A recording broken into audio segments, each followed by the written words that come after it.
let's move on. Let's talk about this album, Zelda's Lo-Fi Kingdom. And as the name implies, this is strictly a Tears of the Kingdom lo-fi album, or kind of sorta is a strictly Tears of I the feel Kingdom like it lo-fi was album. it was majority Tears of the Kingdom. Some of it could be mixed with Breath of the Wild, but the Right. rest is like no other song, like no other games pop up in this album. Right. Now, I just want to throw out something into the universe before we get into this, just to see, or just to say that I've said it. Um, I'm going to have some critiques for this album, but I don't think that any of them are production critique. Like every song, I think sounds good in its Hmm. own way. Like every song sounds really good in its own way, and I think it's a really worthwhile album, and I think that you should listen to it. And I think it's a perfectly great addition to the Zelda and Chill series. So I just wanted to get that out of the way because I will have some critiques, and I don't want to sound like old man Spiteri on the podcast here. So I just wanted to let everybody know that. Go check this album out. Listen for yourself.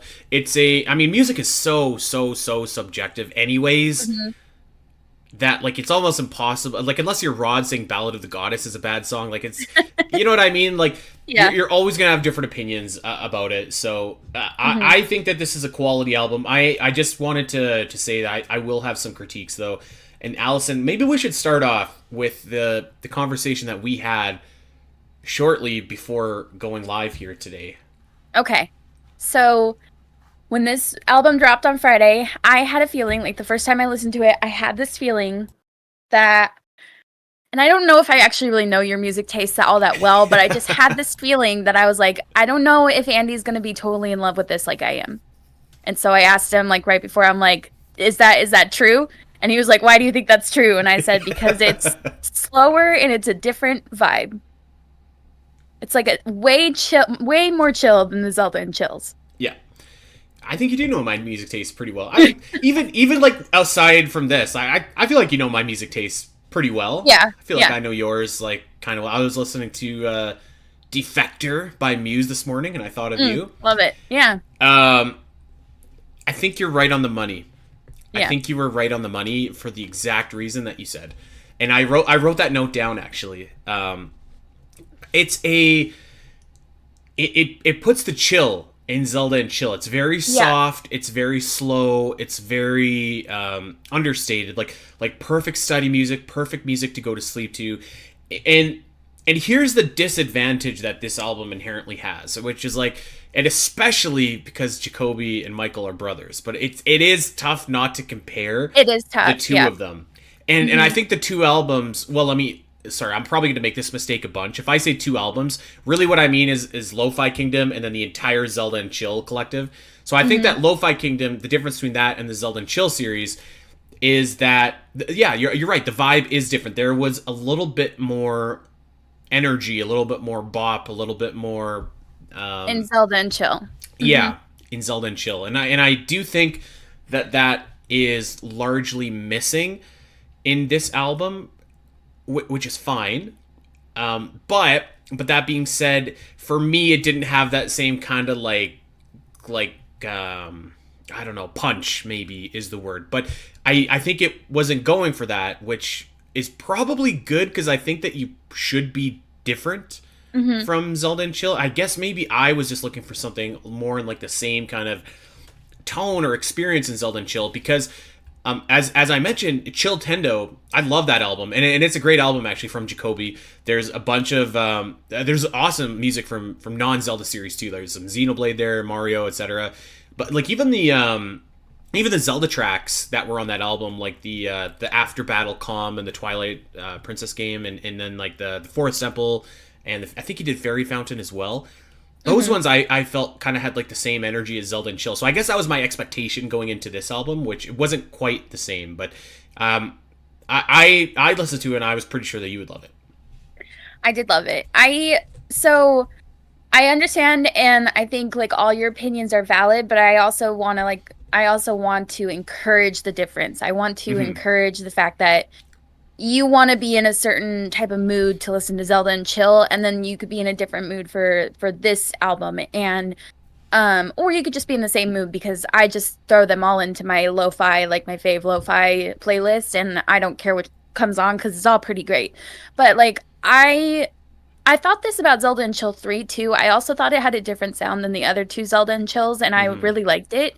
And then this was again a different sound, and I love that it's I just love that it's different, I guess. And I love that even though we're gonna compare the brothers, like I love that you can tell that Jacoby has a totally different Yeah. sound going on than Michael does. So I thought it was great. It gave me very much like I was in a spa or I was on a lake walk, or sometimes I felt very Stardew Valley-ish with it. Yeah. And yeah, I loved it a lot. Yeah, and I think you're 100% right. I think it's just like it's not a fair comparison, and it probably shouldn't exist. But let's just be real, it does. Hmm.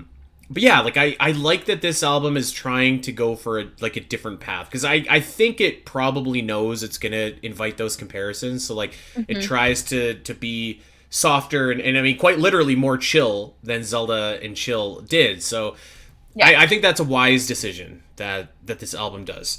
And I have a couple of other notes and everything here.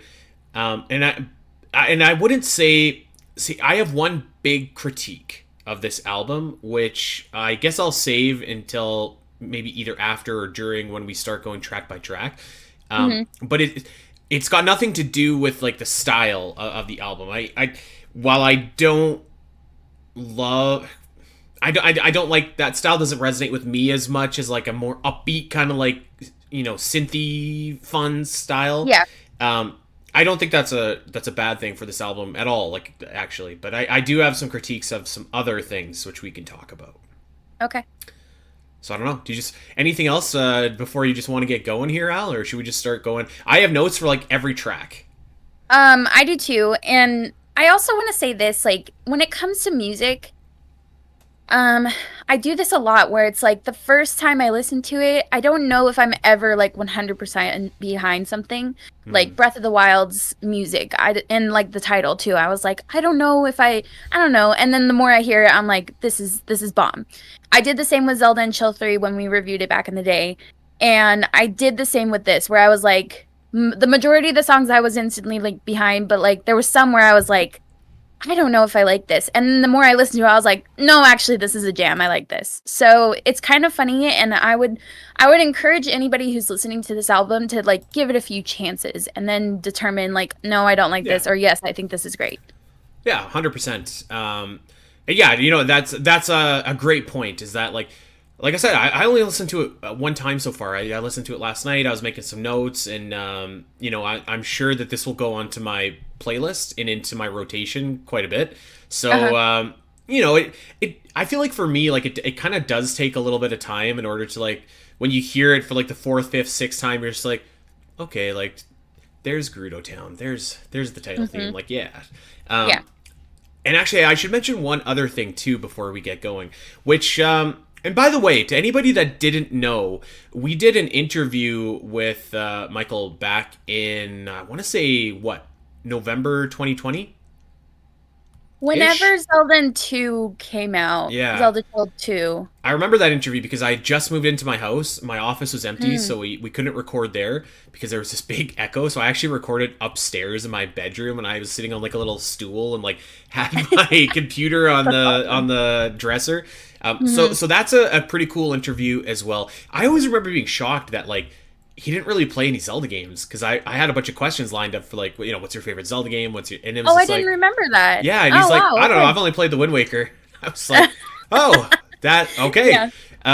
So we have that interview for anybody that wants to listen to that too. But where I was going with that actually is during that interview, one of the questions that we asked Michael was like, hey man, like how important is awesome album artwork? And he said that it was vastly important to an album, Oh, which I agree yes. with. Yes. And this album definitely understands the importance of that. I think the album artwork is awesome for It's this. incredible. It looks And it really good. also it has the moving animation too, like if you click on it in Spotify. So like the last one had the moving automation with like the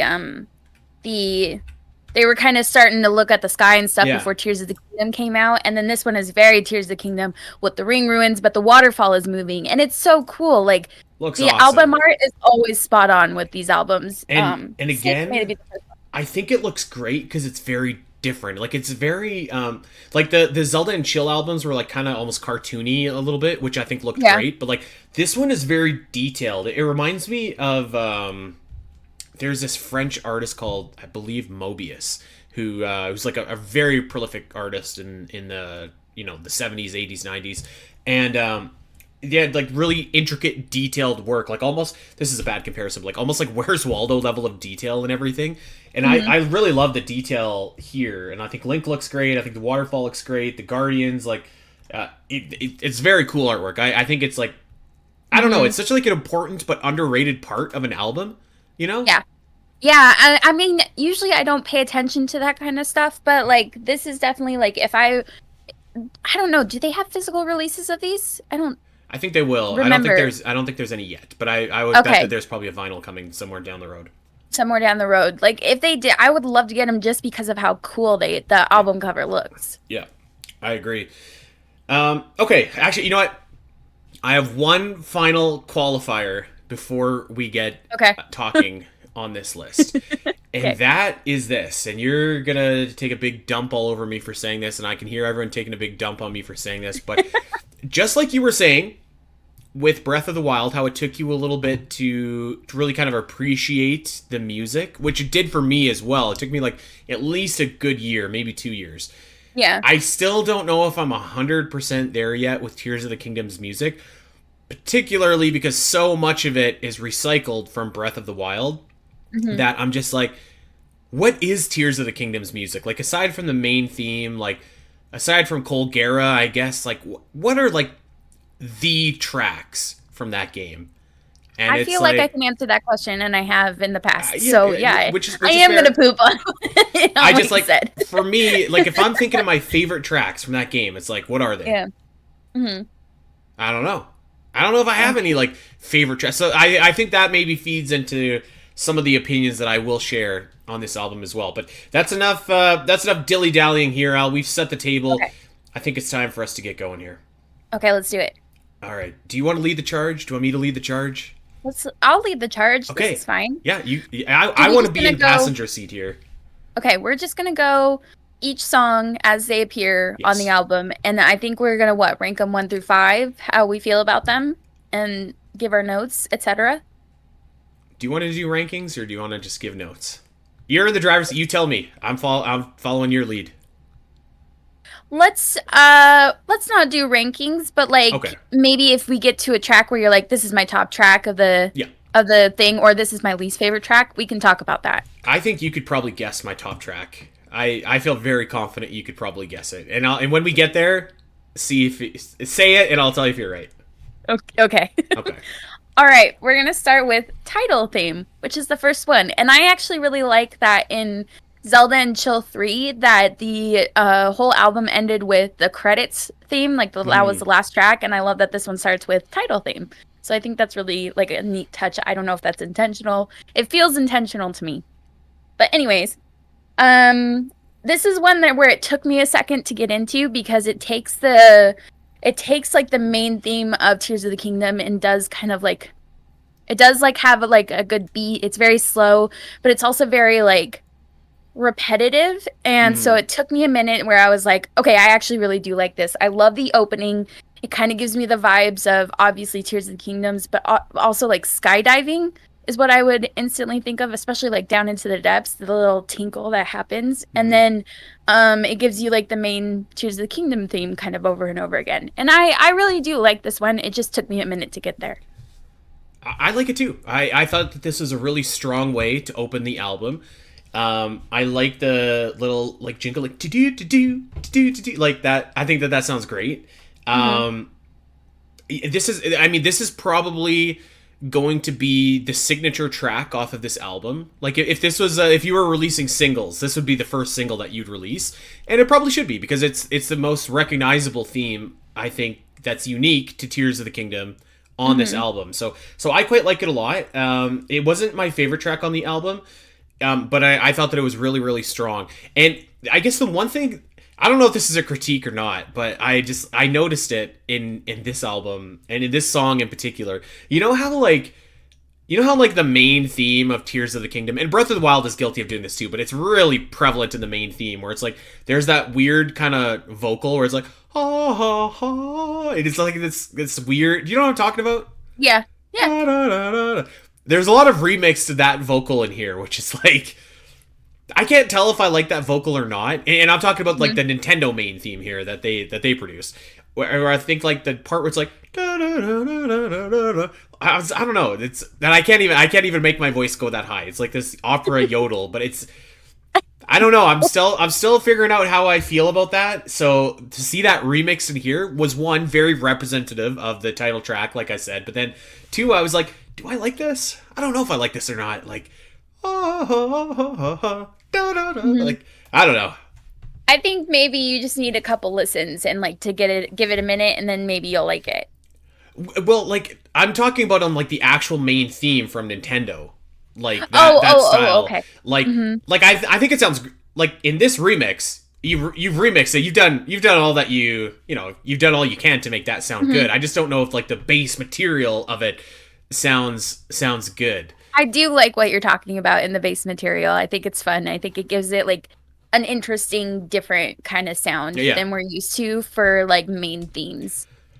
Yeah. So yeah, I think that this is a really fun track, a strong track, and the right track to kick the album off. Yeah.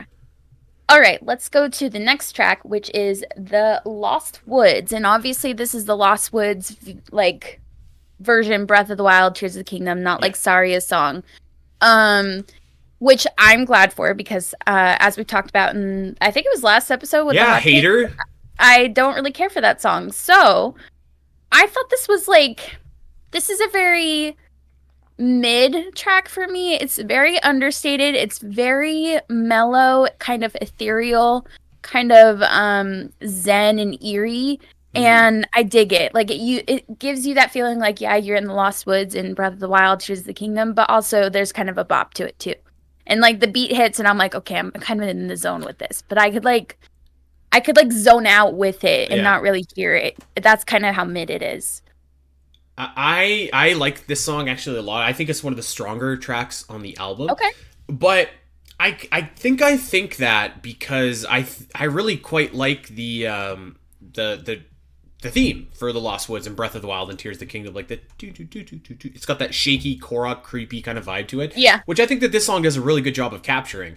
So yeah, it's like it's just like a solid remix track. Like I didn't really have any other notes really other than that, just to say like I think it sounds nice, it sounds solid, it's got a creepy vibe to it. Like I kind of like what we were going for here on this track, and it was I don't know, it was just like it was a different track, and as we get into the next track on the album, then some of my critiques are going to start to rear their heads, but I like the fact that this was again unique to this album. Okay. Yeah, I like it. I like it too. All right, next track, Korok Forest. Korok Forest. So I know that we've had Korok Forest in, I think it was Zelda and Chill 2 that Michael did. That's correct. And it's a very like jammy kind of, it's kind of a little bit more faster paced, more like upbeat kind of jam, but this is like really slow vibe, really like cozy, very I'm trying to like use more proper adjectives because I'm going to say like vibe and chill a lot, even though like that's the kind of genre we're listening to, but it really like tones it down, and I think it's great actually. I wouldn't say it's like my favorite, but I think like I would be in one mood to have Michael's, like listen to Michael's, and then I would want to be in a different mood to listen to Jokabi's. Yeah, I think that's fair. I didn't like this one as much. This was actually one of my lesser favorite tracks on the album.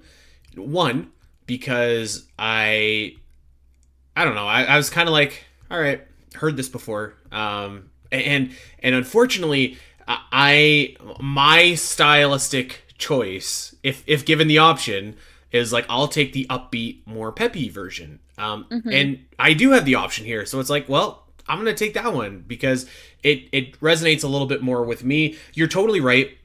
What this is going for is different. It's a little bit obviously calmer, more chill. Just I don't know. This kind of, to me, let me rephrase what I'm about to say. I think knowing what we qualified everything at the top before we started getting into the song by song breakdown, I think that everybody involved, including Jokabi, including Michael, including GameChops, probably knew that this was inevitably going to be fairly or unfairly compared to Zelda and Chill. And Yeah. I think if that was going to be the case, I would have made my best effort to be very different from that album. And Mm-hmm. particularly choosing no tracks that had been covered on those albums. And unfortunately, this is the first of multiple tracks that are very similar. And I totally get it. You want to do your own interpretation. I think that's, that's fine. But I think it makes those comparisons really easy. And if you are potentially someone like me who might prefer a little bit more, monster energy in your morning shake, then I don't know if this one is going to quite cut the mustard for you. Okay.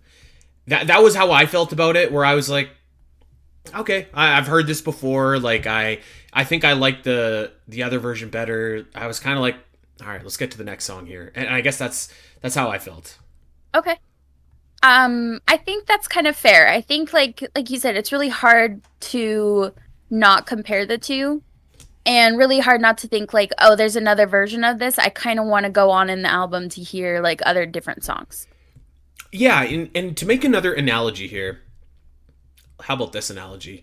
There's a song that I think everyone listening to this will know. It's called "How You Remind Me" by Nickelback. Great song, quality Yeah. song from Alberta boys Nickelback.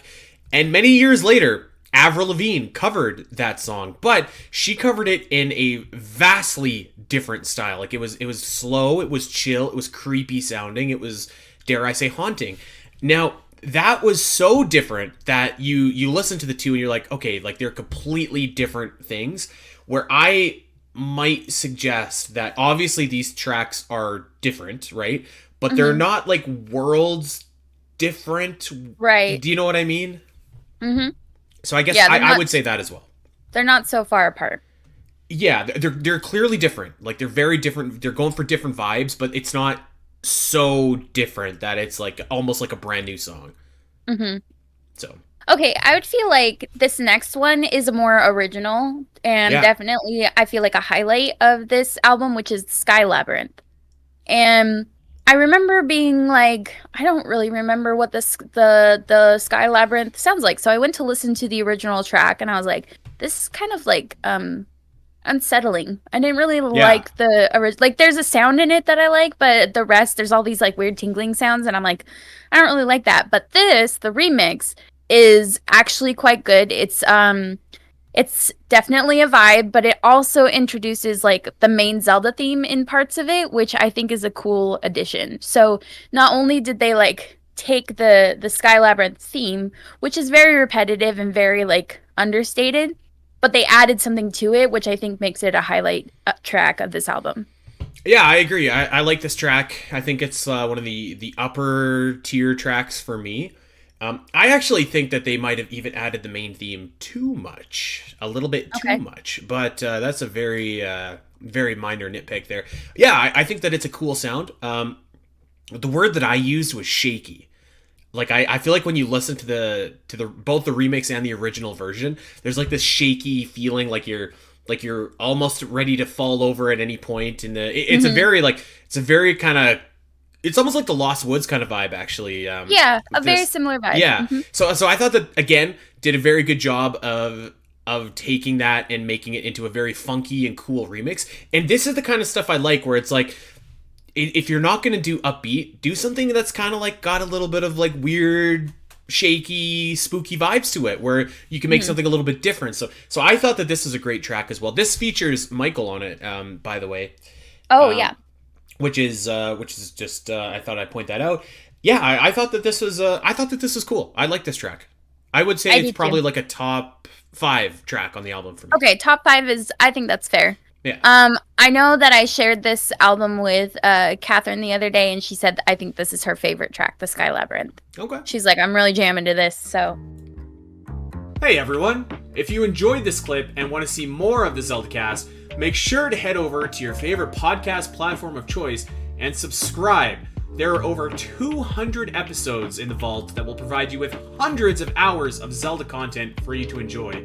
You can listen to us when you're on a walk, fighting Ganon, trying to sleep, whatever. And if you want to see these shows as they happen, make sure to head over to twitch.tv/the Zelda Cast, where you can watch our beautiful faces talk about Zelda every single week. Don't miss out, and we'll see you next time.